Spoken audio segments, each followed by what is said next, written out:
انسان کو دکھ بھی آتے ہیں، بیماریاں بھی آتی ہیں، اپنوں بیگانوں کی طرف سے اس کو تلخیوں کا بھی سامنا کرنا ہے، تو اس موقع پر آپ کی زبان کوئی ایسا جملہ نہ کہے جو اللہ کی ناراضگی کا سبب ہو۔ غم تو پہنچتا ہے اور غم سے انسان متاثر بھی ہوتا ہے، یہ تو نہیں ہے کہ تکلیف پہنچے۔ غالب نے کہا تھا روئیں گے ہم ہزار بار کوئی ہمیں ستائے کیوں، تو جب سینے میں دل ہے تو کوئی دکھ دے گا تو دکھی ہوگا، دل بے چین ہوگا۔ فرمایا کہ جب تکلیف پہنچے تو مدد کس سے طلب کرو؟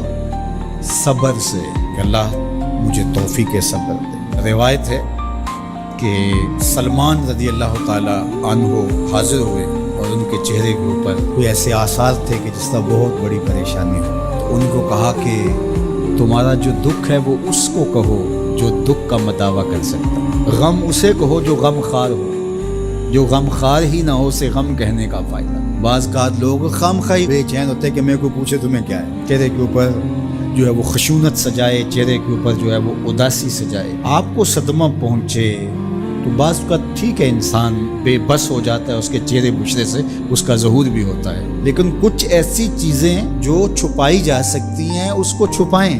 ہنس کے پی جا تلخی ایام کو ناصر، غم کے سہنے میں بھی قدرت نے مزہ رکھا ہے، غم برداشت کریں، اندر اتاریں اس کا اجر رکھا گیا، اس کا صلہ بتایا گیا۔ تو ہر چھوٹی چھوٹی بات کو لوگوں سے شیئر کرنا یہ نہیں، ٹھیک ہے کبھی آپ کوئی ایسی بات ہو آپ کر بھی سکتے ہیں، لیکن ہر وقت جو ہے وہ اکتائے ہوئے رہنا اور میں پریشان ہوں، میں پریشان ہوں، میں دکھی ہوں، میں دکھی ہوں، تو کیا وہ دکھ ختم ہو جائے گا؟ لوگ مہندی سجائیں گے تیرے لہو سے، لوگ مہندی سجائیں گے تیرے لہو سے، زخم دل کے نہ دکھاؤ کسی کو۔ لوگ تو اس سے طرح مذاق بھی اڑائیں گے، اور جب تم ہنستے ہو تو زمانہ تمہارے ساتھ ہنستا ہے، اور جب تم روتے ہو تو زمانہ تمہارے ساتھ نہیں روتا۔ اس لیے یہ آنسو بڑے قیمتی ہیں، وہی بہاؤ جہاں شان کریمی موتی سمجھ کے چن لے۔ یوں ضائع نہ کرو، یوں ان کو برباد نہ کرو، لوگوں کے سامنے رسوا نہ کرو اپنے آپ کو۔ تو صبر کے دامن کو تھامو، ایک تو تلقین یہ کی، اور دوسرا کہا والصلاۃ، اور نماز کے ساتھ اللہ سے مدد طلب کرو۔ حضور علیہ السلام جب بھی کسی مشکل میں مبتلا ہوتے تو حضور نماز کے لیے کھڑے ہو جاتے، اور میں نے خود کئی مرتبہ تجربہ کیا ہے، جب کوئی تکلیف پیدا ہو تو آپ نماز پہ کھڑے ہو جائیں، تکلیف میں تخفیف پیدا ہو جاتی ہے۔ اور بدر سے سخت دن کیا ہو سکتا تھا جب کافر پورے لاؤ لشکر کے ساتھ آ گئے، اور حضور کے لیے عریش ایک چھپر بنا دیا گیا، اور آقا کریم وہاں مصلی بچھائے ہیں اور رب کے حضور کھڑے ہیں۔ مشکل کے وقت جب کوئی سبب نہ رہے تو اس کے حضور آ جاؤ، وہ تمہاری ضرورتوں کا کفیل ہے۔ وَإِنَّهَا لَكَبِيرَةٌ إِلَّا عَلَى الْخَاشِعِينَ، اور یہ بہت بھاری ہے نماز پڑھنا اور صبر کرنا، لیکن جو اللہ کا خوف سینے میں پالنے والے لوگ ہیں، رکھنے والے لوگ ہیں، ان کے لیے مشکل ہے۔ بچے کو صبح اٹھائیں آپ نماز کے لیے تو وہ اٹھتا ہی نہیں ہے، بار بار کہہ کے اس کو اٹھانا پڑتا ہے، اور اس نے سوات کی سیر کے لیے جانا ہو اور دوستوں کو ٹائم دیا ہو، تہجد کے وقت ہی تیار ہو کے بیٹھ جاتا ہے۔ اس کا مطلب ہے کہ اس کو نماز کا شوق نہیں ہے، اس کا شوق تھا، جس کا شوق تھا اس کے لیے اٹھنا بھاری نہ ہو۔ میرے والد گرامی سے کسی نے کہا جی جاگ نہیں آتی، فرمانے لگے صبح منڈی جانا ہو تو جاگ آ جاتی ہے، کچہریوں میں تاریخ ہو تو یاد آ جاتی ہے۔ منڈی جانا یہ تمہاری بدنی ضرورت ہے بچوں کے پالنے کے لیے، اپنی ضرورت کے لیے۔ کچہریوں میں جانا خوف ہے، نہ گیا تو میرے خلاف فیصلہ ہو سکتا ہے، تو تمہیں نہ امید ہے اللہ سے اور نہ اس کا خوف ہے، تو پھر کیسے جاگ آئے؟ اور کسی نے کہا کہ حضور نماز پڑھنا چاہتا ہوں، جاگ نہیں آتی۔ اللہ اکبر، کہنے لگے ارادہ اگر پکا ہو تو نیند نہیں آتی، بار بار اٹھ کے ٹائم دیکھتے ہیں وقت تو نہ گزر جائے۔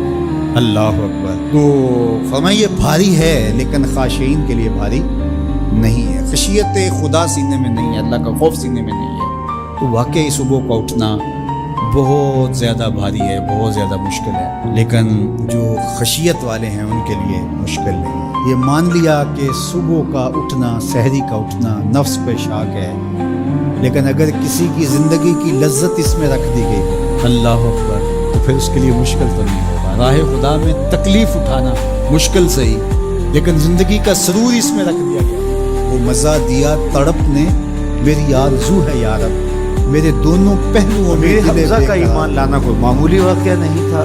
جس طرح مسلمانوں میں خوشی کی لہر دوڑ گئی تھی، تو کفار کے اندر یہ خبر ایک بجلی بن کے گری، تو وہ بھی دارالندوا میں بیٹھے اور سوچنے لگے کہ اب کیا کیا جائے۔ آج ایک حمزہ بن عبد المطلب گئے ہیں، کل کوئی اور چلا جائے گا، تو یہ تو طاقتور ہو جائے گا، عمر بن خطاب مجلس میں موجود تھے. کہا تم قصہ چھوڑو, یہ کام میرے ذمہ رہا, میں بانی اسلام کی زندگی کا چراغ ہی بجھا دیتا. روز روز کا قصہ ہی تمام ہوتا ہے. تلوار حمائل کی اور ارادہ قتل سے گھر سے نکلتے ہیں. تقدیر ہنس کے کچھ اور ہی بول رہی ہے. سودا لینے کے لیے بازار گئے, سودا لینے کے لیے بازار گئے, ہاتھ اس کے بکے جس کے خریدار گئے. تلوار حمائل کی ہے, بانی اسلام کی زندگی کا چراغ بجھانے کی آرزو ہے. گھر سے نکلتے ہیں. 22 سال کی عمر ہے, جوانی ہے, بانکپن ہے, چہرے پہ جلال ہے. خطاب کا جری جواں بیٹا ہے. راستے میں ایک صاحب ملے, دیکھا اور کہا کہ کیا تیور ہیں اور ارادے کدھر گئے؟ کہا چراغ اسلام بجھانے جا رہا ہوں. کہا اس کی روشنی تو تمہارے گھر میں بھی پہنچ گئی. پوچھا کیا ماجرا ہے؟ کہا تمہاری بہن فاطمہ بنت خطاب اور تمہارے بہنوئی سعید وہ بھی اس آقا کے غلام بن گئے. بس غصے میں بہن کے گھر پہنچتے ہیں اور دروازے کو دستک دیتے ہیں. اندر قاری قرآن ان کو قرآن سکھا رہا ہے. اہل خانہ سمجھے عمر آئے ہیں اور تیور بھی اچھے نہیں ہیں. قاری کو کہیں گوشے میں چھپا دیا اور دروازہ کھولا. دروازہ کھولنے کی دیر تھی کہ بہن پہ ٹوٹ پڑے, مار دھاڑ شروع کر. تم ساپی ہو گئی, تم نے آباء و اجداد کا دین چھوڑ دیا. مار مار کے ان کو لہو لہان کر دیتی ہیں. تو بہن بولتی ہے عمر سنو, تم خطاب کے بیٹے ہو نا, میں بھی خطاب کی بیٹی ہوں, میں بھی اپنے موقف سے ہٹنے والی نہیں. حیرت زدہ ہو جاتے ہیں کہ اس عورت کے اندر یہ بجلیاں کیسے آ گئی. تو سوچنے لگے اور کہا اچھا جو تم پڑھ رہے تھے مجھے بھی سناؤ. کہا تمہیں پہلے غسل کرنا ہوگا. عمر بدن دھو رہے ہیں, میرا رب دل دھو رہا ہے. اتنے میں قاری قرآن کے ورق لے کے آ گیا اور تلاوت ہوتی ہے طٰہٰ ما انزلنا علیک القرآن لتشقیٰ. اے 14ویں کے چاند محبوب, ہم نے قرآن اس لیے نازل تو نہیں کیا تھا کہ آپ مشقت میں ہی پڑ جائیں. تلاوت ہوتی جا رہی ہے, عمر کی آنکھوں سے آنسو ٹپکتے چلے جا رہے ہیں. کہا عمر کی عمر برباد ہو گئی, چلو مجھے حضور کی چوکھٹ پہ لے چلو. اللہ اکبر. دار ارقم میں حضور تشریف فرماتے. تلوار اس طرح حمائل کی ہوئی ہے اور اسی حالت میں حضور کی دہلیز پہ جا رہے ہیں. دروازے کے سوراخوں سے دیکھا صحابہ نے, کہا کہ عمر آ رہے ہیں, تلوار ہے ہاتھ میں. حضرت امیر حمزہ نے کہا گھبرانے کی ضرورت نہیں ہے, اگر ارادہ خیر سے آ رہے ہیں استقبال کریں گے, خوش آمدید کہیں گے, بٹھائیں گے, عزت دیں گے. اور اگر ارادہ اچھا نہیں ہے تو اسی کی تلوار سے اس کا سر کاٹیں گے. دروازہ کھلتا ہے, عمر حضور کے سامنے آ کے بیٹھتے ہیں اور میرے حضور کہتے ہیں عمر ابھی وہ وقت نہیں آیا کہ تم اسلام لے آؤ. اور یہی وقت تھا عمر کے اسلام لانے. حضرت عمر کلمہ پڑھتے ہیں اشہد ان لا الہ الا اللہ وحدہ لا شریک لہ واشہد ان محمدا عبدہ ورسولہ. جو ہی عمر کی زبان سے کلمے کی صدا سنتے ہیں صحابہ, اتنے زور سے اللہ اکبر بے ساختگی میں کہتے ہیں مکے کی گلیاں گونج اٹھتی ہیں. اللہ اکبر. اب ایمان لانے کے بعد جناب عمر حضور سے پوچھتے ہیں حضور ہم حق پہ نہیں ہیں. فرمایا ہم حق پہ ہیں. اللہ کا دین سچا نہیں ہے.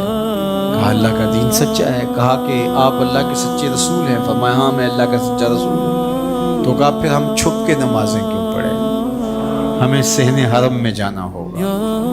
مسلمانوں کی 2 صفیں بنتی ہیں 20-20 افراد کی. ایک صف کی قیادت حضرت عمر کرتے ہیں, ایک صف کے آگے حضرت امیر حمزہ چلتے, درمیان میں میرے حضور ہیں, اور صحن حرم میں پہنچ کے رب کی نماز ادا کیا جاتا ہے. حضرت عبداللہ ابن مسعود رضی اللہ تعالیٰ عنہ فرماتے ہیں عمر کا اسلام لانا مسلمانوں کے لیے عزت کا سبب بنا.